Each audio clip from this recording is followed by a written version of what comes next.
আসসালামু আলাইকুম রহমতুল্লাহি বারাকাতুহ। আজকে গেছিলাম মূলত এই ওয়ালগুলা ভাঙার কাজে। তো এই জাকামাটা দিয়ে আপনার এই জানলাগুলো খুলতে হইতেছে। এটা বাইরের পিছন দিলে সিমেন্টগুলো খইয়া জায়গা। এটার ওজন প্রায় 5-6 কেজির মতো হইব। তো এই জানলাগুলো খোলার জন্য এই জাকামা দরকার লাগে।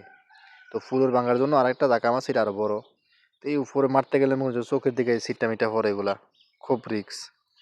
তো এগুলা দিয়া মনে করুন যে জাকামা দিয়া এগুলা সবগুলা গ্রিল আমরা আগে খুলছি, পরে আপনার হ্যামার দিয়া এই সবগুলা ভাঙবো আর কি।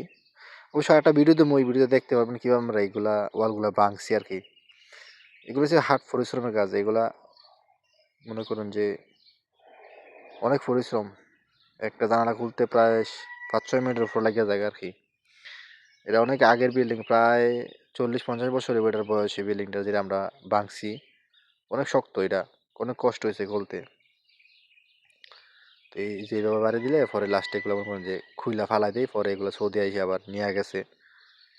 তো এই মনে করেন যারা এমনি হাজিরা কাজে যায় তারা মনে করেন যে কোনো এইসব কাজই করে, এক এক সময় একটা যখন যেটা পায় তখন ওই কাজই করে।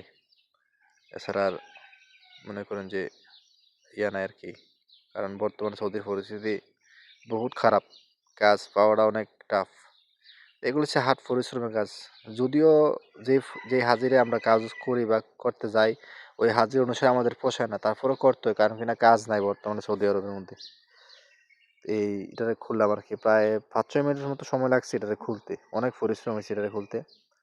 একটা একটা করে এগুলো সবগুলো খুলবো, খোলার পরে পরে ভাঙবো। তো অবশ্যই এরকম ভিডিও যারা দেখতে চান অবশ্যই কমেন্ট করে জানাবেন, কে কোথা থেকে দেখছেন ভিডিওটা অবশ্যই কমেন্ট করে জানাবেন, এবং ভালো লাগলে লাইক করবেন এবং শেয়ার করবেন। ধন্যবাদ সবাইকে। দেখা হবে আপনাদের সাথে নতুন কোনো ভিডিওতে। সেই পর্যন্ত সবাই ভালো থাকবেন। আল্লাহ হাফেজ। আসসালামু আলাইকুম রহমতুল্লাহি ওয়া বারাকাতুহু।